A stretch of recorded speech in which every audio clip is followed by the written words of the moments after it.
Okay, hello everyone. Welcome to our live stream for September the 28th. Today we have Tuna Man, Larg, and Ook. So Ook, what were you saying? Crystal, she who must be obeyed, is in the chat. She has the ability. She's not quite ready to come onto the stage yet, but yeah. So she can listen in real time now. So Sure. Everything should be cool. And Blarg, I really do like the that little design you've done. Yeah, well, we'll see how it goes. But yeah, I took a photo and turned it into the this little sketch for the process of enameling. So we'll see how it goes. Yeah, it's a fun hobby.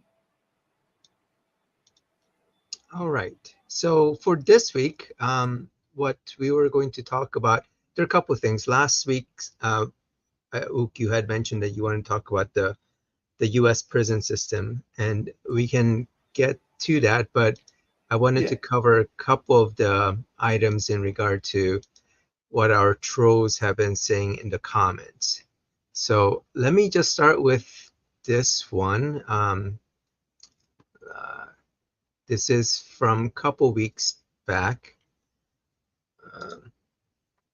And that's where Egghead had come on and started talking about, I guess just trolling.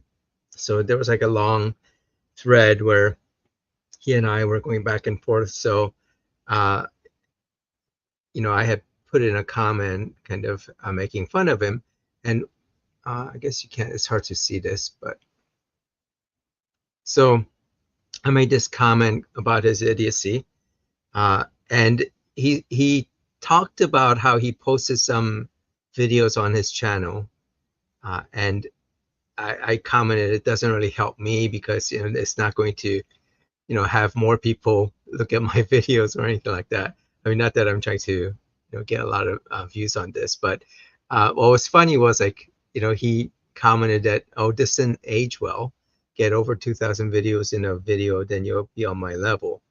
So I have no idea what he means because in both of his alt accounts, it's not, it's not like he has thousands of views. I think a lot of his videos have fairly few number of views. Let's just go right to it. So he has 5 subscribers and 17 videos. And some of these are, I guess I haven't seen this one, but we're talking about 17, 5, 26. So this one, I think, got a lot of views for some reason, and maybe some of it was some of the discussions that we had on it. But yeah, I mean, most of these are fair, and a few in number. What was interesting was he did a clip of the video where we were talking about him, and he says it's an accidental admission, even though in the video it's clear that I had won the bet because I had written down what I claimed I had in the prior video. But he actually put in a clip in there and used it as his quote unquote evidence that he's right and I'm wrong. So I thought that was kind of funny. But on this one, there are kind of a lot more comments. I guess not huge, but 23. And so I had engaged him on here as well. So the funny thing is, when I go back to the original one in the comments there. Okay, hello everyone. Welcome to the. So on the comments on that one, it's like he deleted that thread. So I'm not sure what happened. I mean, there was like 100 comments back and forth, and he deleted it. So that's why he deleted it, to remove, so he could complain. He could say, "Oh, look how many comments I get, and look how many views and likes." And you had hundreds of comments in that video, and he can't have you having more. So yes, dishonesty. No point engaging with that guy. Yeah, and he's been quiet, so he hasn't come back. Maybe he's kind of busy getting that $1 million together to pay me for winning that bet, maybe. But anyway, so we won't spend too much more time on that. The other main guy I wanted to talk about, and just because of kind of the ridiculous things that he was saying, and that's Mike Bellamy, I guess. And interestingly enough, he's an Aussie, and he came up because I mean he's using his real name, and he had posted something on his LinkedIn. What was it, Blarg? You had found it. Yes. He posted a discussion about, because he'd mentioned that he'd on several occasions how, unlike everybody else, I've submitted a paper to Nature. Right. Yeah, and you just go, any moron can submit a paper to Nature. You'll get it immediately bounced.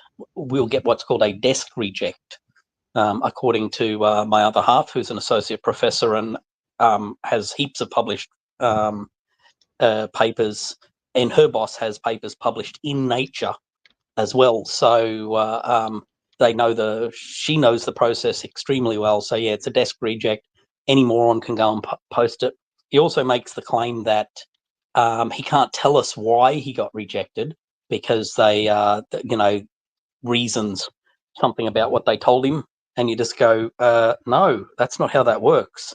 The only caveat, which is a requirement for submitting to a journal, is that you have to tell them that you haven't submitted it, haven't got it currently submitted to another journal. That way they avoid the thing where if you've got two journals want to publish simultaneously, yeah, then there's a problem. So yeah, they'll only that's the only thing they ask of it. And if they reject you, then there's no strings of any kind attached to it. Usually you're welcome to submit it to some other journal. Occasionally they will say, hey, it's not ready now, please fix these couple of things and then come back. But yeah, it's an absolute straight lie. Yeah, and definitely, like, I mean, all these journals are peer-reviewed journals. So if you submit anything, first of all, you don't just like cold send these things. But yeah, it's peer review. So if it's a legitimate paper, they're going to assign someone to actually look through it, and they'll give you comments, and you'll have to address those comments before it goes to final publication. Yeah. But with Nature being a high-ranking journal, it's right up there at the very top with a couple of others. But with it being such a high-ranking journal, they get a lot of submissions, and very few make it past the desk reject stage. And because it costs them a lot of money and a lot of effort to round up reviewers and pay the reviewers for their time. Yes, you are required to pay the journal for their time for doing it, but it's a lot of effort and a lot of time, and so they reject the vast majority of them straight. They get the email submission, they read it and reject it immediately, so they don't take it to peer review. Well, that being said, the people reading it have read literally thousands of papers submitted to the journal, and they're able to tell whether the paper is suitable for the journal. That doesn't mean they're making a claim about whether it's true or not, or the likes. It might just be that it's a topic that's not suited to their journal. So, and they'll reject it then, even if it's a brilliant paper worthy of a Nobel Prize, it may well be rejected. Well, but they'll, even if you submit, let's say you're a legitimate scientist, and you have a paper you wanted to publish, you don't go immediately to Nature or Science. No, you do. You can. If you only submit to one, so you start at the top. Well, no, I mean, I think most researchers, I guess it depends on the nature of the specific paper, but they're going Yeah, to know about what journal is going to get accepted at. So no, sorry, I know what you're saying there. Yeah, you're right. If this is a first paper that you've never submitted a paper to anyone, you are never getting published in a tier 1 journal without riding someone's coattail to get you there, which is why people like James Tour get their name on so many papers, because with his name attached to your paper, you get a chance to actually have the high-ranking journal pay attention to what it is you wrote. They knock most of it back if there's not reason to look at it. So yeah, you're right. Unless you've got a history and some reason for them to look at you, they generally, it's really hard to get published otherwise. So, but yeah, just putting a thing into into Nature, that's ridiculous. Yeah, I mean, if you come from a prominent lab run by a prominent PI, then your paper is going to definitely have the primary investigator on it as a name, like James Tour. So a lot of the stuff that he publishes are work that his postdocs or grad students have done, and he may not have really done anything on it because he's too busy debating Professor Dave. So a lot of it, there are kind of quite, I mean, groundbreaking research that comes out of his lab, but I get a feeling that a lot of it isn't really from him. But yeah, those are kind of the his name on it. Yeah. I mean, he is established, so it does help getting having his name on it. But when he lists all the different publications, it's not like he's gone and done all the research on all of those. No. In fact, almost every one of them he's done no research whatsoever on. So there was something I was watching where they were talking to, maybe it was the Professor Dave one, where they're talking to a person who used to be in that lab, and the requirement was basically, if you're in James Tour's lab, every single thing you published had his name on it, and if you're in adjacent labs, you would like, there was an example given where he had a conversation in a hallway with someone about about the topic. He didn't add anything to it because everything he said was something that someone else had already done. But yeah, he had a 2-minute conversation in a hallway and then wanted his name on the paper. And you go, yeah, that's not how that works. So yeah, I think that was Professor Dave that did that, or talked about that. So yeah, I mean, it's ridiculous that first of all, what was funny was like when he mentioned that he published, or I think he was like bragging that between the two of us, only one of us has submitted a paper to Nature, and so I asked him, oh really? Oh no, that's not it. I can't remember where it is, but I asked him where he published it or where he sent it to, and he didn't specifically say where, but it was, oh no, I think he did say it was Nature, and eventually he does confirm later that it got rejected right away, and of course the reason why it got rejected, like on the same day probably, is not because he didn't, his paper had nothing on it, or that he wasn't an academic, and sending it to tier 1 journal isn't the right first move, etc., etc. It's not because of that. It's because he had mentioned that he's a Christian. So the editors that are receiving these papers, as soon as they saw that he's a Christian, he thinks that they rejected it because of that, as opposed to the merits of whatever, or the lack of merits of whatever he had sent. So, and the irony of that is the discussion we were having about James Tour. A raging fundamentalist Christian who has a ridiculous number of publications under his name. If they're rejecting Christians, how's that work? So, yeah. Well, I think he's claiming that it's because he had mentioned that he's a Christian. So normally if you submit a research paper, you aren't going to talk about your Christianity or whatever your beliefs are. You're talking about the research. So first, Yeah, it's even irrelevant. if his research was good, they would have asked him to delete that anyway. But they didn't reject him because he had mentioned that he's a Christian. It's because he probably said something just completely, ridiculous. Based on the comments that he made, it's very clear that he doesn't understand any of the science. So I can definitely see, these guys just like going, all right, we're going to reject it, right? Probably after the first couple paragraphs. Yeah, that's just Christian victimization, Yeah. And blog, the thing about getting papers published, my sister couldn't get any of hers published until she won the Australian Psychology Medal. Once she won that, bang, everything got through. So, yeah, you got to be good at the science. Two, you got to do something that makes you stand out a little bit, and it always helps.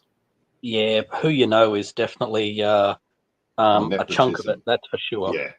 Yeah. But yeah, she struggled until she won the medal, and then people were asking her to write papers. Which, Well, I mean, that's why, a lot of times when you start publishing papers is as a grad student where you at least get your name on a few papers. So you kind of have to establish yourself. And I think, Clark, like you're saying, for a first paper, you're not going to send it to Nature. For a first paper, you're going to help, try to get your, your PI to help you get it published, like you said, with the right connection. So they're going to be able to, call the editor, not call, send a quick email to the editor saying, hey, take a look at this. And, that's going to make it a bit easier to get it accepted anyway, so that it goes to a review. Yeah, it's just, you got to, anyone who denies nepotism is insane, because it works. It in every field. It's a good and a bad thing. Yeah, and these Christians, these creationists, they complain about how, science is corrupt, that peer review can't depend on peer review because, it's, they're all kind of like group thinking and all that. To an extent, it is, there is things to criticize about the current system, like, the kind of things that we were talking about.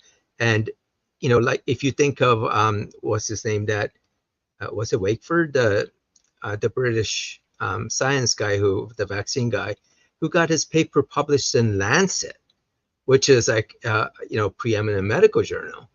And he got it published despite the kind of the issues and how bad the paper was. He got it published. So there are definitely problems, but that doesn't mean all of science is wrong or corrupted or whatever because of these kind of human issues. It's part of the human condition, and the wonderful thing about science is it's self-correcting. Mm-hmm. It will eventually, frauds will be eventually found and outed for what they are. Yeah, I mean, the work has to stand for itself, and the data has to work out. So if you publish a paper or get a paper published about cold fusion, and no one can replicate your claims of cold fusion, then you're going to have to at some point retract that paper. Yeah, I was reading, I think it was about 9 months ago. Every now, my pet hate is chiropractors. And I was reading about, I think it was a New Zealand chiropractor who'd come up with a new treatment, and he kept saying it was peer reviewed. He sent it to one of the medical journals in India, and they published it. So, yeah, yeah, that has a particular name for it. Oak, what do they call it? Yeah, I'm trying to. Predatory journal. Yeah, thank you. They'll publish anything for money. Yeah. Yeah. Yeah. Yes. Chiropractors are just dangerous in my mind. But yeah, good to see Devance here. By the way, just let me go back if I can find it. I had put it up. Miranda had asked me, oh, yeah. So what are you going to do when you get your $1 million? And I tried to respond to it, and YouTube kept them rejecting it because I was trying to make a joke. You know, I said I would just blow it on drugs and prostitutes, just like everyone else. And YouTube wouldn't let me publish that in the reply. So Miranda, there's your answer. Good old hookers and blow answer, eh? Yeah, that'll work. I can't remember where that came from. An old movie. Yeah, I don't remember, but yeah. Yeah, I did. My thing last week, I was more not so much the American prison system, the American law enforcement and how it works. If Jason's still around, yeah, I don't know. But before we get to that, let me just like finish up on Mike finish your stuff, Bellamy, because I wanted to talk, you know, like with you, Blarg, in regard to his claim here. First of all, you know, Big Bang doesn't assume energy and matter came from nothing. And so he starts talking about the density, and I guess he's talking about the density of the singularity, which, you know, isn't a thing. The singularity is just kind of a mathematical description of, you know, what happens when you kind of go back and, you know, what we expect, what we know about the Big Bang, in the sense that it had expanded, you know, right away in a very short amount of time at the beginning. So mathematically it goes back to a singularity, but it's a singularity only in the sense, I'm sorry? Even then, it's only a mathematical singularity in so much as it uses the classical theory called general relativity when it's being applied to a quantum system, which is definitely wrong. So essentially, it's a divide by zero error. In a piece Actually, of that's exactly what I was going to say. It is a divide by zero in the sense that it's undefined. You know, it goes to we say it's a singularity, but it's just kind of a shorthand because we don't know what it is.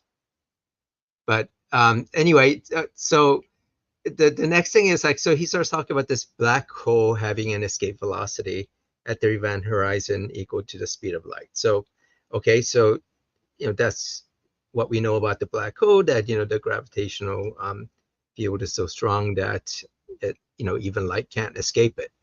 And then so he uses that to, you know, first talking about the size of the black hole measured by its mass, which gives a diameter of the event horizon. Yeah, I guess I won't say too much about that. And I don't know if this is true, Blarg, if you've heard this, that mass of the universe is 1 to the 10 to the 80th. Yeah, I did look at that, and I can't remember what the actual number is. But no matter what way he's looking at it, that is, he's only referring to the mass of the sort of bright matter, not dark matter and not dark energy. Yeah. And energy has mass as well. So So mass, the stuff he's talking about, only accounts for approximately 5% of the universe. And let's say that, just for the sake of argument, that is the case. So he gives a formula for the escape velocity, which is 2gm divided by r, square root of 2gm divided by r. So he says r equals 2gm divided by v squared. He's basically just isolating the r from that formula. And yeah, but he's he also plugs using the wrong into letter. it. Yeah. It should be, but it should be c, not v, because he's referring to the speed of light. It is the correct formula for calculating the Schwarzschild diameter of a non-rotating chargeless black hole in flat space. None of those things count for the beginning of the universe, so it is a problem. Right, but so that v is the speed of light, and that's what he plugs into it, right? V equals 3 times 10 to the 8 meters per second, or 5 depending on who you are. But he's using the speed of light as the escape velocity to say to figure out what the diameter of the universe is, and that's wrong, right? That's No. Sorry, what he's saying here is that if the universe was ever smaller than this number, then it would have immediately collapsed into a black hole. So that's the point he's trying to make here. And yes, the universe was definitely smaller than that. It was proton-sized or smaller at one point. So yeah, that is true. If none of the rest of the Big Bang Theory was present, and so it ignores everything else. But he's saying that the universe would have to be 52.5 billion light years in diameter, and with the universe of that diameter, the escape velocity from that universe is the speed of light. That's wrong, right? You're assuming you don't like, for example, this escape velocity for Earth is not the speed of light. You don't take the speed of light and plug it in with all the other information about Earth to say the Earth must be this size. No. These are perfectly fine. The approach taken is generally fine, except it ignores pretty much everything. So yes, this would be true if the universe had that diameter, then the escape velocity. So essentially, you're sort of backwards. So what he's basically trying to conclude is that if the universe was smaller than that, we would be inside a black hole. But we know we're not inside a black hole because the universe is actually getting larger, not smaller. So it's more consistent with what you would describe as a white hole, not a black hole. And interestingly, it might be because the universe is actually perfectly flat. When you do the math correctly and put all the correct values in for what the Schwarzschild radius of the universe would be, it is approximately exactly the same size as the universe. So I don't think you're getting what I'm saying. So when we calculate for Earth, you're calculating what the gravitational force is on the surface of Earth, right? Not in the center of the Earth, but you have to put that into account. So your radius for where you're measuring the gravitational force is that r, so that you can use that force in order to counter that force. Here's how fast you'd have to go. But when he gives this formula and plugs in the speed of light, he's saying that basically at the edge of the universe, with the quote unquote the surface of the universe, that the gravitational force is so high that you would need it would be equivalent to the speed of light. So that's why I'm saying that he's.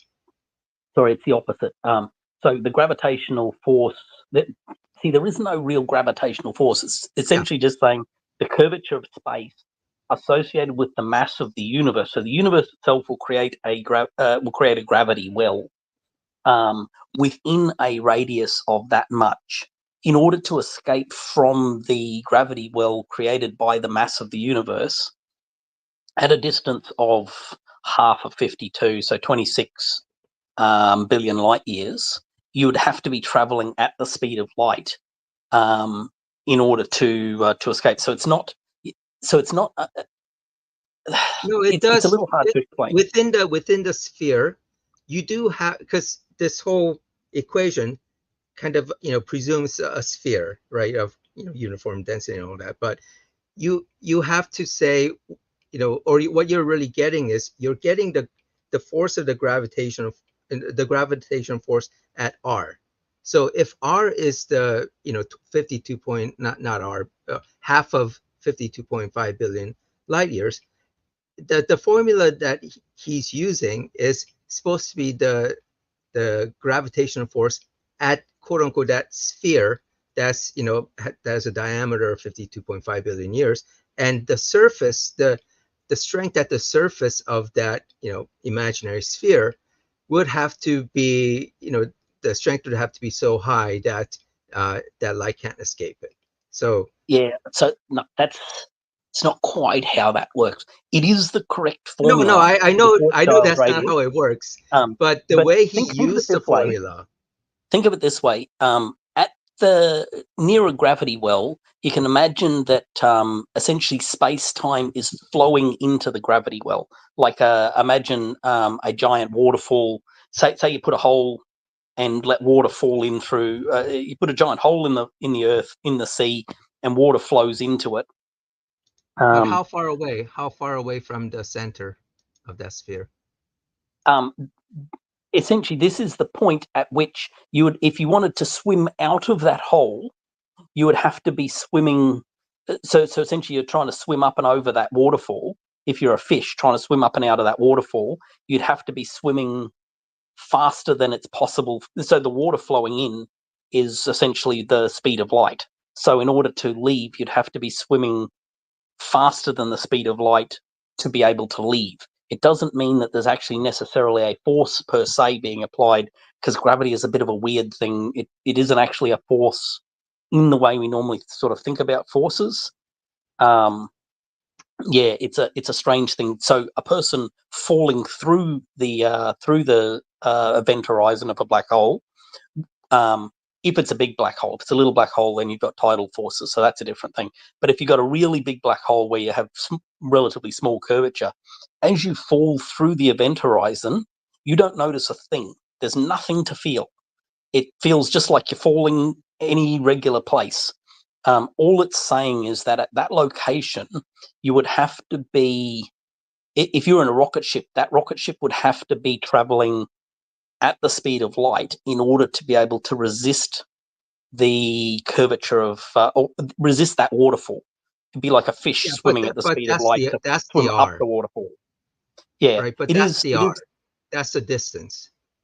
But the thing is, that distance should be from center of whatever that mass is to the point where if you travel at the speed of light, you can just escape it, right? That's the r. It doesn't matter where the mass is located.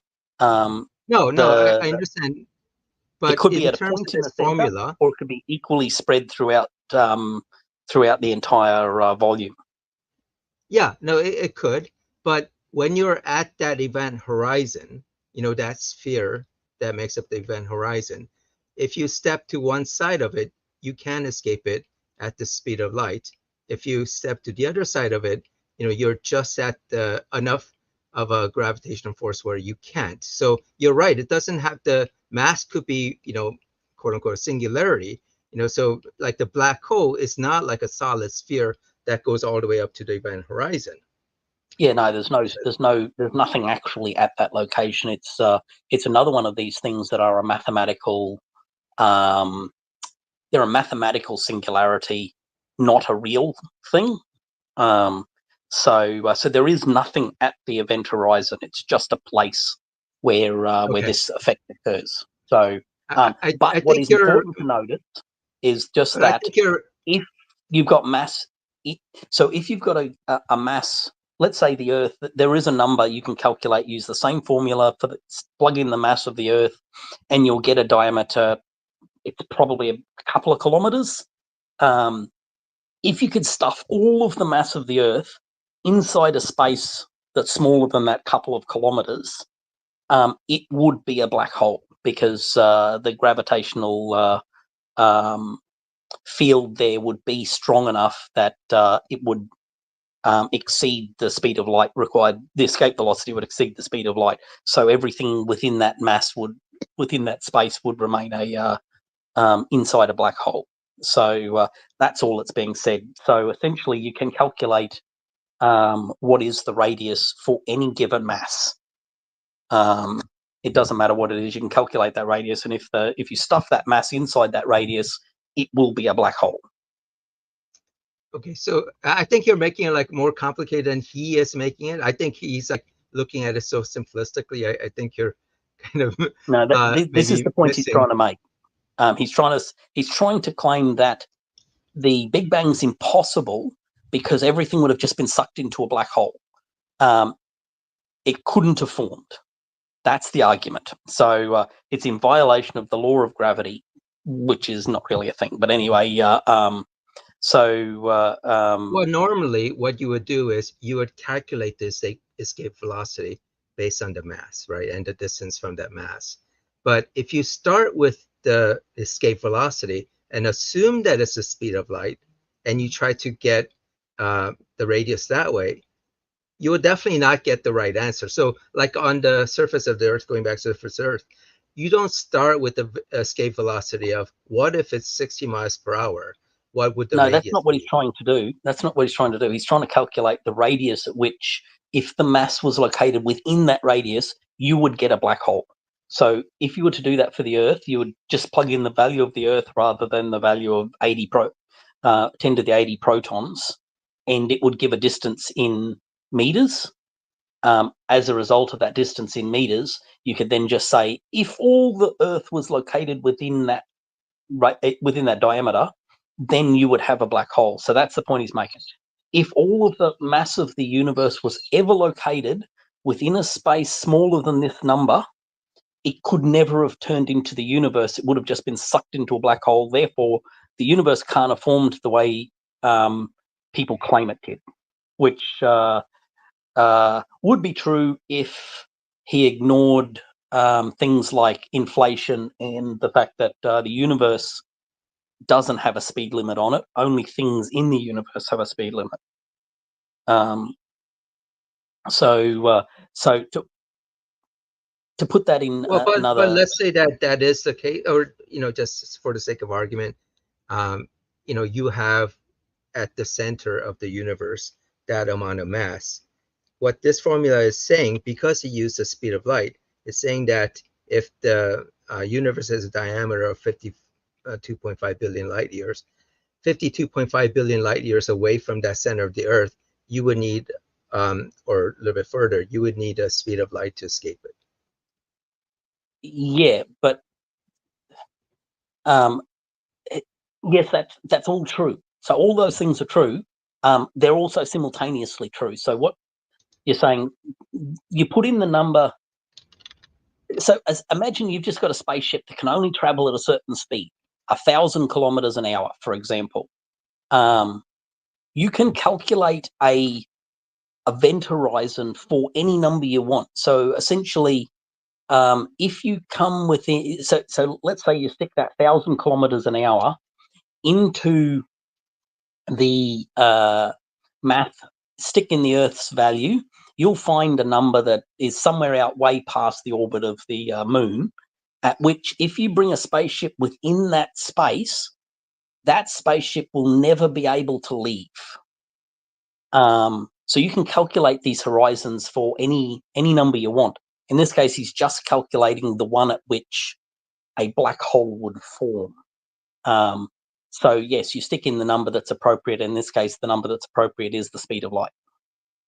So even in my example, you're just stuck in the 1,000 kilometer an hour spaceship, and you'll get a radius. Right. So if you take the mass of the Earth and assume that it's only in the center, and you assume that there is some radius from that mass where you would need the speed of light to escape it, I don't think that's going to come up with the right answer, because no matter how far you are from that mass, no matter how small that mass is, or how small a volume that the mass is, the gravitational field itself is going to be the same, or very, very close to being the same. You would never get, like, at the kind of distance of the surface of the Earth, how far from the surface of the Earth to the center. If you had a spaceship there, you don't need a speed of light to escape it, because the event horizon of Earth's mass isn't going to go out that far. No, if you could, so in your hypothetical, we took the entire mass of the Earth and stuck it in a singularity, just stuck it in one single dimensionless point. There would be a radius out from that, which is probably a couple of kilometers. I don't know the exact number, but it's in that range. It'll be a couple of kilometers away from that speck, where the escape velocity will be the speed of light. Yeah. So, but it's not going to be the radius of the Earth away from that center. At that point, the gravitational field is going to be about the same, about 9.8 meters per second squared. Yes, once you're out at once you're out at so essentially the way in which the math works for gravitational field is it only matters what the mass is located within the radius that you're at. So at the radius of the surface of the Earth, you'll get 9.8 meters per second squared, no matter what the distribution of matter is within that radius. So whether that is equally spread throughout kind of the way the Earth is, or whether it's compressed into a point, you will get exactly the same escape velocity at that location. Which is why things change once you get below the level of the surface of the Earth. So if we were to drill a hole through the Earth, just stuff a tube right straight through the center of the Earth, and then have a look at it there. Once you're say 3/4 of the way down towards the center, you've got the majority of the mass of the Earth is now actually above you. So the gravitational field that you will be in at that location is actually much smaller. So until eventually, when you get to the very center, all of the mass of the Earth is above you, pulling equally in all directions. So you'll have zero gravitational field trying to change your velocity at that location. Whereas if you were to compress it down to a single point, as you approach that center, the gravitational field gets sharper and sharper and sharper, and you'll be wanting to accelerate faster and faster and faster. So it changes once you go inside the mass. So it doesn't matter once you're outside of the surface, but it does matter once what the distribution of that matter is once you get inside where the surface is. Does that make sense? Yeah, no, I mean, that's what I said, right? That the gravitational force, that's equivalent to the distance or the radius of the Earth. At that point, the force itself isn't going to change. So you will well, it will if the mass is contained within a point, and then you move closer to that mass. Yeah, no, but then you would be inside the Earth's radius. Yeah, but if that mass is contained within but if that mass is contained within a point, as you go closer to the center to that point, I get that point. Yeah, as you get close to that, you're going to, at some point, you are going to have an event horizon. It's probably, I'm not sure if there'll even be a kilometer, but I'm just talking about at the surface, or the distance equivalent to the surface to the radius. At that point, the gravitational force is the same. So you can't, use what he did, using the mass of the Earth instead of the mass of the universe. If you did that, sorry, QC, but you can. It isn't wrong to use that approach. I get it. So the thing is, if you did that, and just for sake of argument, we kind of use the same method that he did. Say, okay, here's the mass of the Earth, which is like about 6 times 10 to the 24 kilograms, and the radius, or we don't know, we're trying to figure out what the radius is. So you basically say, okay, at the radius of the, or no, sorry, you plug in the speed of light, and then you plug in the rest of the numbers for the formula, and try to get r out of it. So basically, you still have the speed of light squared divided by, or okay, 2gm divided by the speed of light squared is going to be r, and that m is the mass of the Earth. And yeah, I that just looked it up. radius you get isn't going to be, you know, equivalent to the distance from the center of the Earth to No, the distance of the. you're right. I just looked it up. The Schwarzschild radius for the mass of the Earth is 8.8 millimeters. Yeah, it's pretty yeah, small. I didn't think it would have been And for the sun, it's so. 2.9 kilometers. So that was the one I was thinking of. It was a couple Okay. of kilometers. So yeah. But here's the weird thing about the universe. The bigger something gets, the lower the density of black holes. So a black hole the size of the Earth has a ludicrous density when you divide the total mass by its volume. Absolutely ludicrous. And that's what's referred to as the critical density. So that's the point at which at the critical density a black hole will form within a given sort of space. For the universe, the critical density is only a couple of protons per cubic meter. It's ludicrously small. So the universe's escape, the universe's event horizon is approximately 47 billion light years in radius. That's true. His number's Okay, wrong, so but you think that is true, that if you had a black hole or singularity the size with the mass of the universe, that even it'd if be approximately the size of the universe. the event horizon will be that far away, you're saying? Yep. So okay, Yep. so if it's It's 26, it's a bit mind-boggling, but that is the case. okay. All right, so then maybe I am wrong. I didn't think that you would that the event horizon would be so big. Yeah, it's Because mind-bogglingly large when you have large masses involved, because that density, that critical density, falls off. Supermassive black holes, like planets, have greater density than supermassive black holes, which just seems wrong. But no, that is the case. okay, so you did actually do the math? For which bit? Oh, for the diameter of the universe. Yeah, just using that that mass that he had. Look, his numbers correct if you're only using the density, only using the observable matter, and it comes out as approximately the size of the universe, and it may come out as exactly the size of the universe once you take into account all of the stuff within the universe. So there's some. Yeah, we haven't quite got it nailed down, but it's very, very close to that number. So I did do some other math for him, though. Now, here's the thing that's important to note with it, though.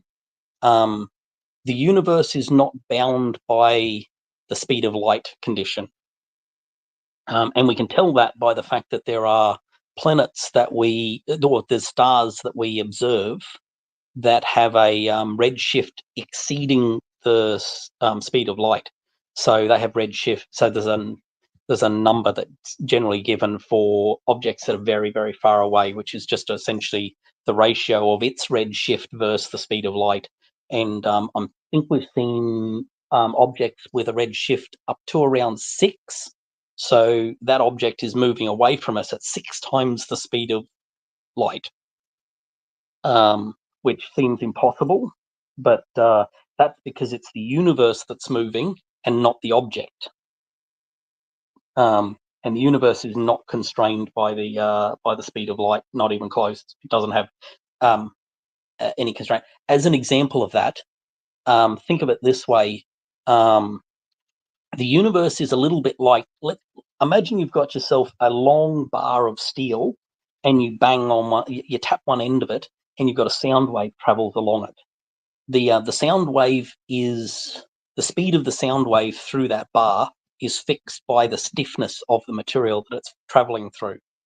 That exact analogy works for the universe. The universe is extraordinarily stiff, so the rate at which light propagates through it is extremely high.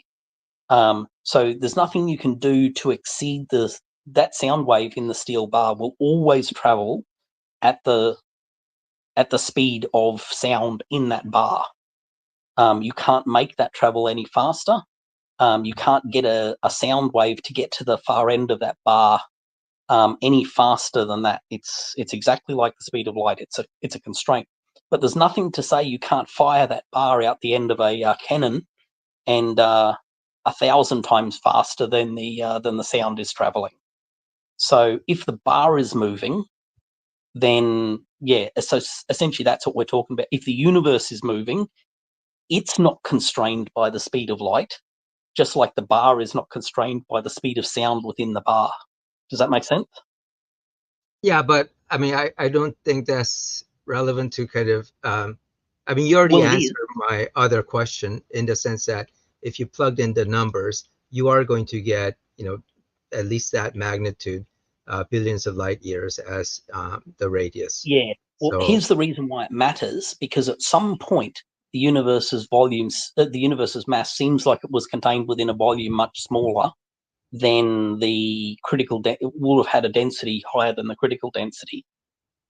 But we also know I mean, the thing is, like, this formula itself, it makes so many assumptions that, it by itself isn't, it's not taking into account so many different things, Yeah, there's a lot more going on there.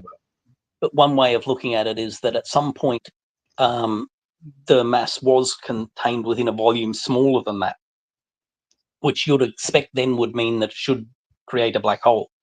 And therefore it couldn't, the mass couldn't be in the universe. Except the universe was expanding. So in that case, the universe was dragging everything within it. So in the case of the inflationary period, it was dragging the entire universe with it at exponentially expanding rates of essentially speed. So the universe was traveling faster than the speed of light. So therefore, anything that was contained within the within that Schwarzschild radius that was should have been formed into a black hole gets dragged above the surface of the black hole, essentially. So yeah, just imagine the waterfall flowing into it, but simultaneously you're moving the water out as well. So you're dragging the water away from the hole faster than the hole can form. Yeah, it won't flow in. So yeah, essentially that's what's going on there. So there's lots of other bits and pieces that he's completely wrong. He's used such a simplistic calculation, it's ridiculous. But yeah, every physicist since Einstein is well aware of all of this. So it's utter garbage to think that oh my God, they didn't notice this problem. Yeah, and almost every physicist for that entire period has been a Christian, because most people in the early years were Christians. So even though most of them aren't now, yeah, someone would have mentioned it, but no, that is not the case. No one's made that mistake. So it's utter garbage. Yeah, but so all those complexities aside, this falls apart as soon as that volume of that matter is, a little bit bigger, because then you don't, the gravitational force that far away on, if the universe mass was more distributed as like a sphere the size of, let's say, 1 billion light years, that it being billion light years, spread out in that, you're not going to have the same type of gravitational strength anywhere, because since it depends so much on the distance from what you consider the center of the mass. Because in the Earth, for example, if you went down to the middle of the center of the Earth, the gravitational force would actually be kind of zero, right? Because you have mass all around you. Yes, correct. You're being pulled by the mass above you equally in all directions. Yeah. But anyway, I think we've probably bored everyone here. Sorry, everyone. I just kind of, so first of all, I did learn something by doing this. I actually didn't bother plugging in that number to see if that formula works. I just assumed that the number was just, ridiculous, that, you would have an event horizon that far away on that mass. But yeah. That was my fault. I shouldn't have just assumed that and actually, plugged in the number. But yeah, so we'll just, I think we've had enough of Ed Bellamy. We pretty much know the things that he claims in his posts, just, not very scientifically accurate. And even though he's an engineer, according to his LinkedIn, he was educated. He does have a college degree, and in engineering, and I think he was in. It looks like maybe mechanical engineering in not even aerospace, but aero. Well, yeah, aerospace is the correct term for mechanical engineering with aeroplanes and such things. Well, he's got a chopper. On his, he had one. Had one, yeah. Till he crashed it into the tarmac while taxiing. You're kidding? Oh, you didn't see that? No, because he it looks like he started a business with the helicopter, and there was some accident that essentially caused him to lose that business. I think you have more specifics, Clark. Yeah, so I found the fact that there's a federal court case about the situation where CASA took him to court to impose a ban on his private pilot's license as a result of this event that had happened. So reading the information out of the ruling from the federal court. Essentially, he bought himself a gyrocopter and did it up, got it operational. He approached a person to say, "Yeah, I want to get it certified," and the person said, "Fine, you need to get an appropriately qualified gyrocopter pilot to test it before it can be certified." He is not one of those. He has a fixed wing, or he had a fixed wing pilot's license. So anyhow, on the day of note at the Bendigo Ballarat aerodrome, he filled in a piece of paperwork which said that it was certified by the person who said it wasn't certified, and then took it and taxied it around for a bit, and managed to tip it over, smash the rotors into the tarmac, damaging the tarmac and destroying the gyrocopter. And then, as a result of the investigation, they found this false piece of paperwork, and he was charged and convicted of fraudulently filling in paperwork. It could face up to 10 years in jail for that particular offence, but in the end, I think he copped a $32,000 fine. Yeah, because it wasn't an enormously consequential outcome. If someone had died, then yeah, maybe it would have been different. But yeah, he lied on a piece of paperwork. That yeah, but they went after him because he's a Christian, right? Not because of all those other things. Well, probably, yeah. They'll So yeah, that's the story about how he lost his pilot's license, and because he'll probably never get. lost his business. He won't get that back, or it's a very hard process. A mate of mine was in a chopper, and it failed because of mechanical negligence, and it took him like 12 years to get his chopper pilot license back. It's a really strict thing, but I was just starting to get a little bit bored with the maths. But when you guys talk, I'm learning. So, and I think that's the same for everyone. Even if we're not understanding everything, you should be able to grasp the concepts. And so don't apologize for getting into a deep dive. And by the way, the reason why I even mentioned his, college degree and all that, it's just that the kind of things he says in the comments is so scientifically inaccurate that it makes you wonder if he actually had any science courses. But he apparently must have, right? If he had an engineering degree. Yeah.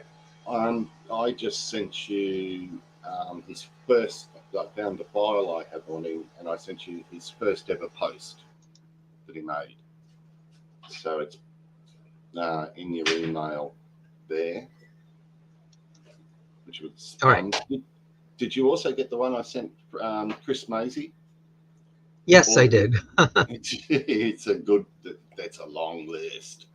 Yeah. Yeah, I think I responded to you in the comments that it's almost hard to believe that anyone would have those kind of ridiculous views. Yeah, and it's strange. Yeah, it almost seems like satire. It does, but it's playing the long game if he's doing it for comedy. So let me just say one thing before we get on to the rest of the discussion. So on Monday my time at 8 p.m. Central, U.S. Central, Ed Gein, this troll, has agreed to come on my live stream.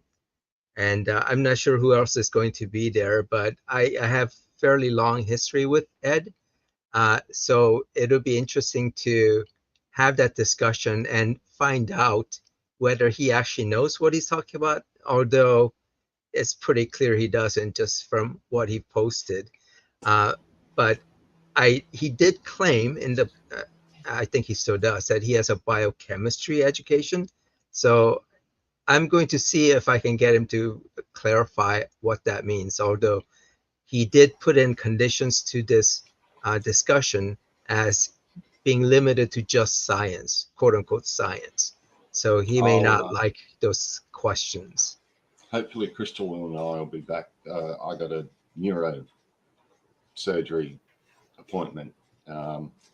So actual surgery? You're getting surgery done? No. The topography in my back has changed. Oh, okay. And it's causing my legs not to work exactly the way I want them to. So yeah, I got that on Monday, but on your Monday. But yeah, hopefully we'll be back and join, because I'm quite interested in him as well. Am I correct in thinking he's Muslim? No, I don't think so. He definitely tries to avoid saying anything about his religious beliefs. He just wants to debate the science, as he says.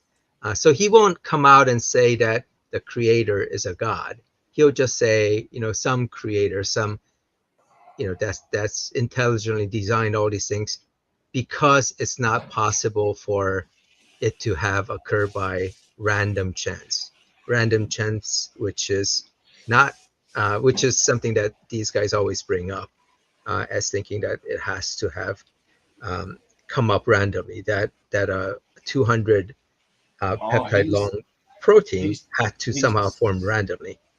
He's the guy with all the different profiles. Yes, yes, and he likes the serial killer thing. So Ed Gein is a serial killer, and he also uses Ted Bundy. I'll bet he has other alt accounts with other serial killer things. I think I shocked him here because he said, "Oh, I think in the last comment on the videos, that, you know, he called me a genius and said." How about you try and answer this? Hundreds of proteins would have randomly been created in the same place, same time. How do you explain that? And that makes abiogenesis worthless. And I answered him with the only honest answer you can give is, we don't know the exact mechanism. Well, we know that it's not random. It's not complete. Yeah, we know it's not. That's not how proteins form. And it's also not millions. So, sorry, Blood. So we know that the math is wrong. So essentially what they keep saying is, imagine a protein that has this particular profile. It's impossible to randomly create that particular profile. And that is true. Except that's not how that works. So imagine someone takes a standard, regular old die and rolls it 1,000 times, and you record the numbers that you get. What they're trying to say is that it's impossible to roll the number that was just rolled. And it's true, it would be impossible to roll it again, but that's got everything asked backwards. So essentially, rather than, so they're saying that there is a target that's trying to be achieved, and that's not how evolution works in any form. Essentially, there is an outcome that happened, and if it's good, it's useful, and if it isn't, it isn't. So there's untold numbers of possible results that could have occurred. Some of those will be helpful. A small percentage of them will be helpful. The vast majority of them will be either not helpful or harmful in some way. But it's only those helpful ones that stick around. So essentially, yes, it's true that you could never re-roll that 1,000 dice roll again, but they're never trying to get that result in the first place. It was just a result that happened. And that's why the math is so god-awfully wrong, because they've got they keep working on this idea that it's that particular protein that needs to exist. It doesn't. It's just a protein that happens to exist that does a thing. Which and turned even out if to be that useful. Weren't the case, even if that weren't the case, you don't get that many protein sequence just by randomly trying to connect amino acids. That doesn't happen in the cell. So it's just completely ridiculous. I mean, correct me if I haven't looked it up, but going back 30 years was probably over 30 years was the last time I looked at a biology textbook. But he was saying there were a few million proteins in a single cell. It was my understanding that it was about 42 million, or am I remembering that completely wrong? I don't think it's in the millions, the number of proteins in a single cell. Maybe like in terms of like the number of proteins, but not that many different types of proteins. Yeah, I'll have to look it up. I just couldn't be bothered when it was. Yeah, I mean, just in terms of the number of coding genes in a human cell, it's not in the billions. Yeah, essentially, it'll be a number somewhat similar to the number of genes that a human has. Will be similar to the number of proteins. It will be less because certain cells have no use. For example, a toe cell has no use for a protein that's used in vision. Yeah, for example, he was just talking about the first single cell animal or life form. He wasn't talking about humans, I don't think. Yeah. Well, but he assumes that that first cell is like a modern cell, that it has all the components of a modern cell, which is wrong. Yeah, yeah, and yeah. And by the way, it's at least in the human genome, there's about 20 to 25,000 different genes. So I guess if you were talking about number of proteins, regardless of whether they're distinct or not, then maybe you would have millions of proteins in a cell. Yeah, as I said, I never bothered looking it up, and it's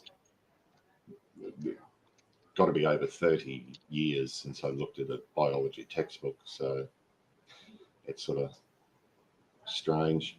Oh, we got enough time to go into the. Yep. Oh, cool. Yep. Okay. Go ahead. I didn't mean to. I thought this was going to take about 15, 20 minutes, but it went really long. Don't apologize, mate. It was interesting.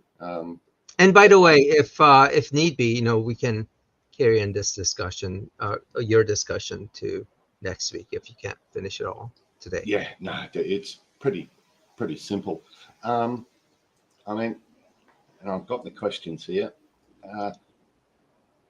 Why are there so many different law enforcement agencies in the US? I think it's, from memory, about 18,000 different, or 1,800 different law enforcement agencies. You got the police, sheriff, marshals, highway troopers, DEA, fishery department. What's the firearm, drug, tobacco? I don't see a reason why ATF. it has to be so complicated, because most countries have federal and then state police and a few other things like, border patrol or immigration, that sort of stuff. It just seems too many, and jurisdiction. How does that work? And it seems like too much red tape, and agencies don't talk to each other regarding criminals and all that, which is why a lot of serial killers go on for so long, because the sheriff department here doesn't inform the FBI or the whatever. So yeah, that's my first question. By the way, there is I guess influence of how the current law enforcement system is from the slavery era, because initially, some of these law enforcement, quote unquote, law enforcement agencies were actually, slave patrols, where they would, go and capture escaped slaves, as well as, keeping them in control. So I think especially the local police, especially in the South, I think a lot of that, came about as slavery proliferated, and they weren't going to depend on some federal law enforcement agencies to, go and capture slaves. Oh, interesting. Okay. Jason, hang on. Was Jason going to come on? No, he's should I give him an invite? Okay. Yeah, I don't think his phone's working that good. Yeah, okay. All right. The next one, that's interesting. Never thought about that one. But that's just like the early part. Obviously there's other influences. And how do they work out their jurisdiction? Because the highway patrols in different states deal with crimes that are on the highway, on the federal highway, and I think 100 or 150 meters either side of the highway. But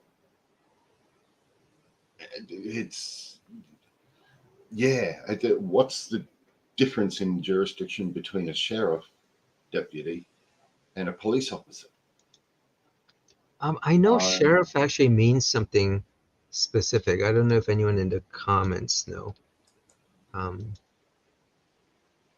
But yeah, there's local police that, I mean, even cities will have kind of their own police officer force. Yeah, and it's mostly to make sure that there is some law enforcement coverage within that, whatever that jurisdiction area is. Yeah, I mean, the way we have it, the way Britain has it, even France, Ireland, it's just state and federal. So if you're say example, if you were a state policeman in Texas, your jurisdiction is the whole of the state. If you're a federal law enforcement, it's all over the country. It just seems like a convoluted and antiquated way of policing, because you need communication is the main thing with police. You might be able to outrun them, but you can never outrun a radio. And if they don't share information, that's how criminals get away with things. It's just strange to my mind. The other one, and this is, I've never heard a reasonable explanation. Why do you vote for positions like sheriff, district prosecutor, and judges? I mean, that's just weird to me. I don't know. Yeah, especially since you could get someone who's not qualified. I think they all actually have to have some quality. You can't be a sheriff unless you've done a police. Oh no, you can definitely be unqualified. Oh, yep. Can you?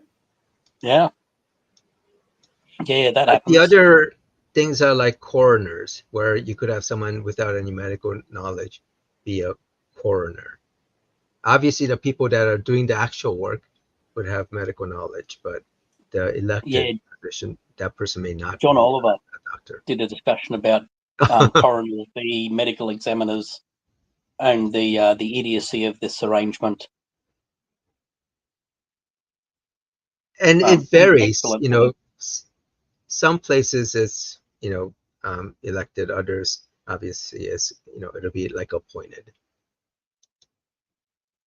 I get the impression that it's partly because when the USA was founded, there was it was kind of a smaller idea at the time, but people wanted a lot more say in the day-to-day governing. They wanted to be more democratic than a representative democracy like what Australia has. So Australia, we just vote for politicians, and then it's up to the politicians to manage the running of the country, which is very hands-off for the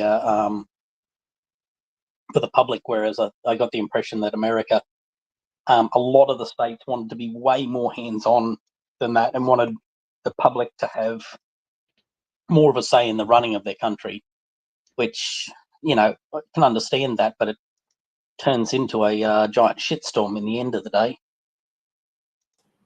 Yeah, because I mean, if you're, and it has happened, if you're in, say, a predominantly Bible Belt area, and a racist, like white supremacist area,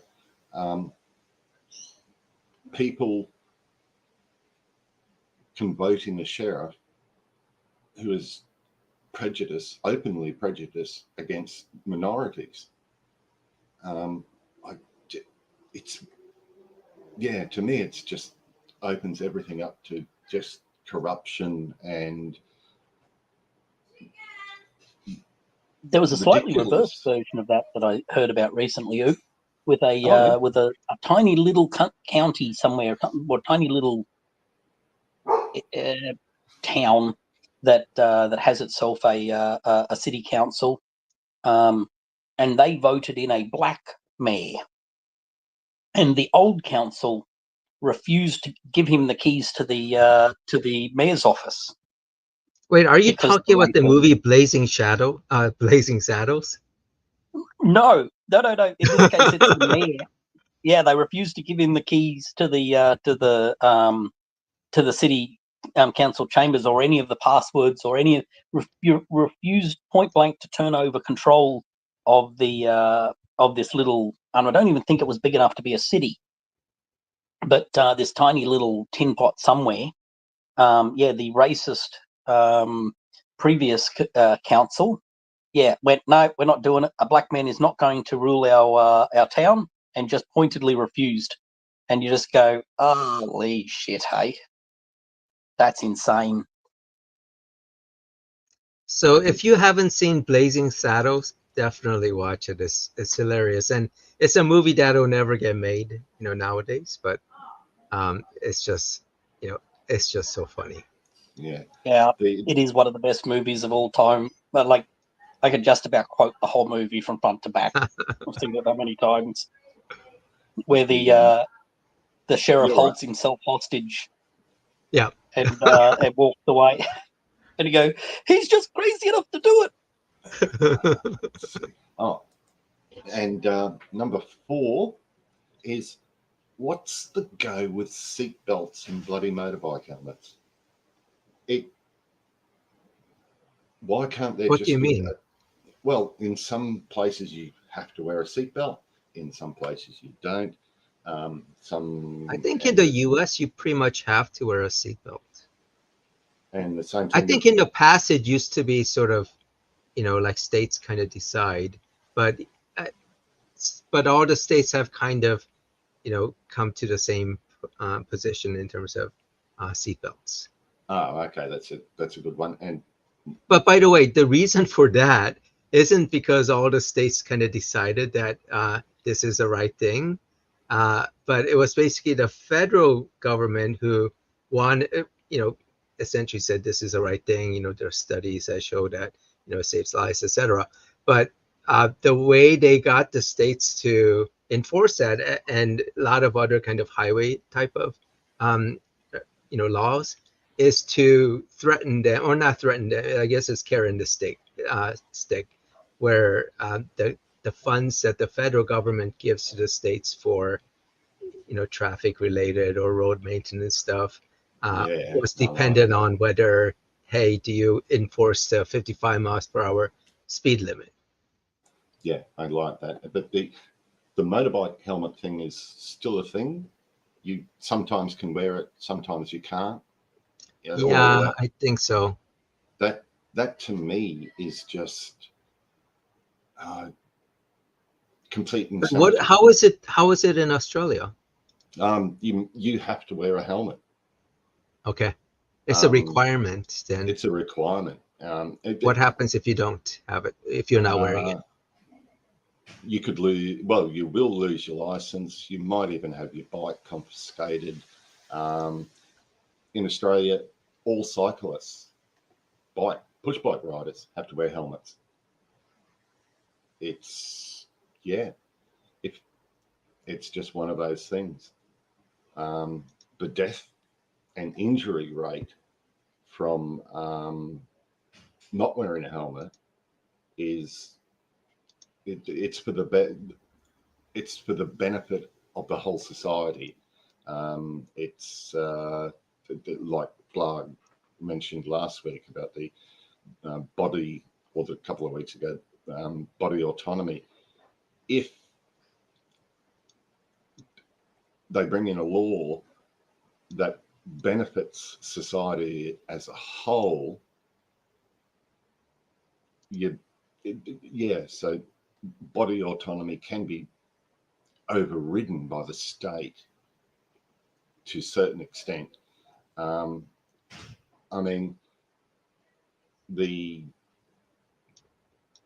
yeah, just the traumatic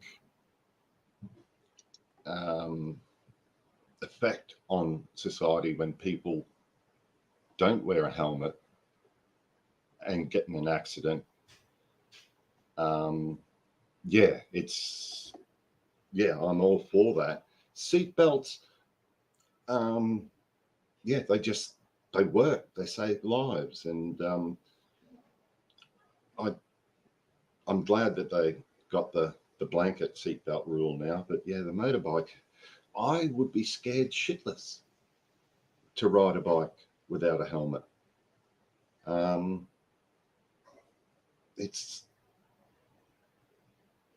It boggles my mind.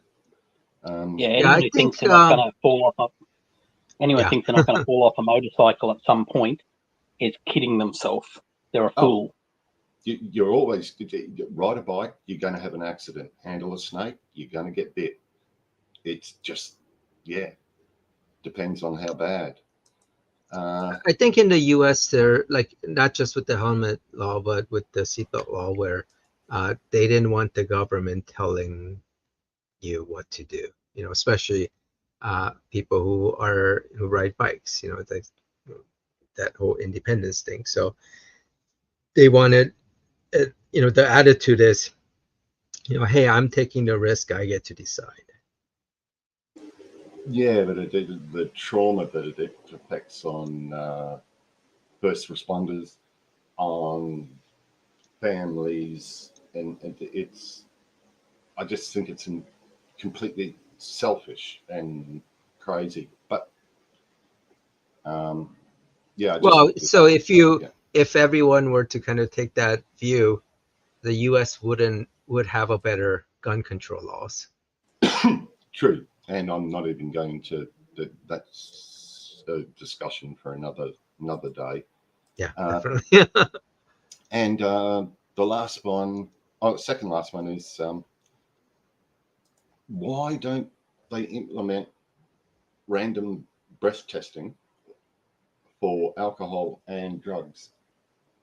Privacy. I mean, Fourth Amendment, isn't it? Oh, illegal search and seizure. Yeah, I think it's a Fourth Amendment. It's a bit of jurisprudence from the Supreme Court regarding Fourth Amendment. It's bonkers. I agree. I'm so glad we don't have that. The police can pull you over. They have the full authority in Australia to ask you to submit a breath sample, and if you don't, you're done. And they also have it's a little swab they take of your tongue. They got a little bus. They got like a little bus all set up. They put that sample in, and they get a reading within about 15 minutes or so of whether there is drugs in your system, and you're suspended from driving for 24 hours, and they will send that initial sample away to a proper lab to get tested, and if it comes back positive, they'll call you into court. And why were you driving on marijuana, meth, whatever? It's only a minor inconvenience. Less than a minute to blow into a breathalyzer? Blah. Yeah, it takes no time. Honestly, they just pull you over, give you the little spiel. You're required to do this. Blow in the bag for a few seconds. Done. That's zero. Be on your way. It's as simple as that. And it keeps the death toll down. Strangely enough, even though Australia has all those laws, the instances of driving while under the influence of drugs has increased. Drink driving has sort of stabilized nationally, but the instances of driving while under the influence of narcotics has increased ridiculous. Even though medical marijuana is legal in Australia, it's the same thing. You don't want drunks and people on narcotics driving. It's a fact. They kill people. They kill themselves. I really can't understand this Fourth Amendment thing. Well, I mean, consider, like, if the police just stops you, if that's allowed, where the police can have a suspicionless stop, you could potentially, abuse that, and especially minorities might just get pulled over for no reason except being a minority. So there are some kind of issues, reasons. I think there is a search and seizure protection. So I wouldn't entirely rule it out. And within the U.S., I know that black males get stopped constantly for like minor reasons. So within the New York City, Giuliani had instituted this where I think it's frisking something, where they can just stop you and just ask to search you for drugs and all that, and they were proportionally stopping minority kids, etc. So there are that definitely happens, and but they don't just pull you over in Australia. They actually block off a lane. Like if there's a 3-lane, if there's a 4-lane highway, they'll block off an entire lane, and they have their little lab bus there, and everyone traveling, they'll point to different cars. You go pull in. You don't even have to show your license. All you do is prove you're not driving impaired, and the easiest way is a breath test. And if they notice that your eyes are dilated, or marijuana smell in the car, they won't search the car. They'll just require you to do a drug test. So they're not searching anything. The ridiculous thing I've seen recently in America is people getting arrested for DUI after agreeing to provide a breath sample and recording a value of 0. They still record them as a DUI, and you just go, well, what? Yeah, like, they'll probably say, like, you looked like you were impaired, or you showed symptoms, or whatever. But the problem is that it's an entirely subjective test, and there's nothing to stop the police officer just lying. You have an objective measure that says they are not impaired, and then you have a subjective test that, the objective one should always overrule, and it's just bonkers. It's insanity that that's the case, that could ever be the case. And well, there are a lot of insanities in the U.S. Yeah. Oh, the last one, and it's more of well, it happened to me and a mate when we did our motorbike trip down the east coast of America. Why aren't there standard uniforms?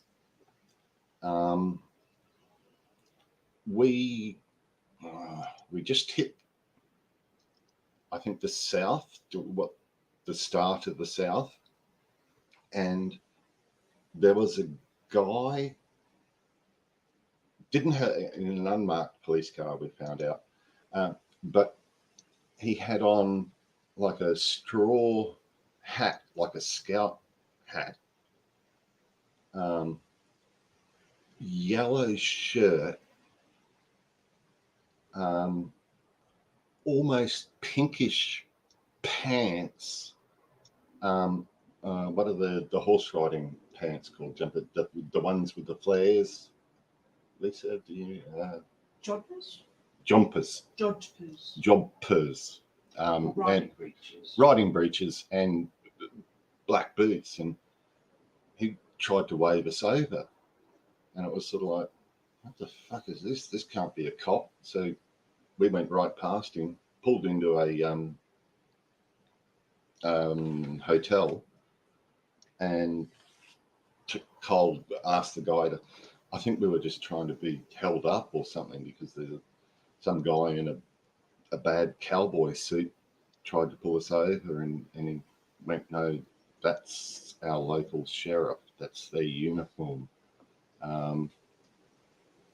So he called the station, and they came and had a talk to us and everything. But yeah, we didn't get a ticket. We just pleaded ignorant Aussies. But yeah, the uniforms are just, you don't know who. It's just strange. So is it completely consistent in Australia, where all the police? It's basically blue. Northern Territory is khaki. Yeah, that tan sort of colour uniform. Yeah. Because it basically it blends in a bit more in the bush. But yeah, it's blue. The boys in blue. Special units of the police will get up in their tactical gear. They're all black sort of stuff and everything. But yeah, cops here don't even have to put their hats on. They can if they want to, but generally they don't bother because they're going to get knocked off. Yeah, that's just my little thing of the whole law enforcement system in America is just, it's so complicated, it's so splintered, no uniformity. It's like this county is a dry county, but if you go into the unincorporated area, you can drink. You can be it's just strange. I don't know. Would you? I don't know if there's a reason except America. We have our freedom fries. Yeah, it's and one of the byproducts is the whole soft sit movement, where basically you feel like you're not subject to laws. But I love those videos. Having said that, I know that there are soft sits also outside of the U.S., including in Australia. Canada, Australia, yeah. Yeah, we get them a lot on the Gold Coast, and our cops don't take this. As soon as they start to pull that bullshit, it's just right now. I'm going to break the window now. Bang, you're out. They don't fuck around. Yeah, I think that whole soft sit movement was started by a windshield company. They just wanted to have a lot more sales. Yeah, it's a good point. But yeah, that's just it's strange. I mean, the whole firearms thing is going to be too long to talk about. We can do that another week. But yeah, that was just some of the strange things I wondered about US law enforcement. And does anyone think changing it to a simpler system, dropping down the number of law enforcement agencies would be a good thing? Or by the way, there is kind of money involved here, because in a lot of places they get revenue from their police, in terms of fines and speeding tickets, etc., and they want to keep it for themselves. And let's not forget civil asset forfeiture. Yep. Yeah. Yes, John was Oliver awesome. had a great one on that one. Holy shit. The what is it? The 911, the emergency number. It should be run nationally, but each little department has their own 911 call. The operator, is that the way I remember it? Am I correct in that assumption? Yeah, 911. Yeah, but it's not a national. I mean, part of it is, you do have to, dispatch local, assistance. So, whether it's ambulance, fire, or police. But, I think, there are some things where it is, better to let the states manage it, even though you may have kind of inconsistent services and responses. And there are certainly some things that should be at the federal level. yeah, but the Right. asset port, the Oh yeah, that's ridiculous. seizing is that is so wrong. And they don't even really have to show cause or show real evidence. They can just take it. That just and the reason why it's continuing to be used is because it does generate a lot of revenue for those police. Yeah, well, I mean, police. it's some police departments in America don't even have Kevlar vests or stab vests for their canines. Get real. They get injured. Yeah. Yeah, but they have to use that money to buy that tank. Yeah. Though I will admit, I do like the little tower. I've forgotten the word for it, but it's like an armored forklift where they can lift several SWAT officers up to the second floor or third floor, and they can make entries in there. That's pretty cool. But I love the body cam videos and the sovereign citizen videos. That's my guilty pleasure, watching people just, yeah. All right. So I don't know if you have more, we can discuss it next week, because I think if you start talking about the idiosyncrasies of the United States, there is going to be a whole huge number. So yeah. So that was just my little thing. Good show. Okay. All right. So we'll close it here. And just a reminder for people who may not have heard, but there is going to be a live stream on Monday with Ed Gein, someone who's particularly ignorant about science. So we'll discuss evolution and abiogenesis, and I'm sure we'll hear a lot of personal incredulity from him. So look forward to that. And I'll just say thank you for everyone on the stage, and thank you everyone in the live stream. And I will see you in the comments.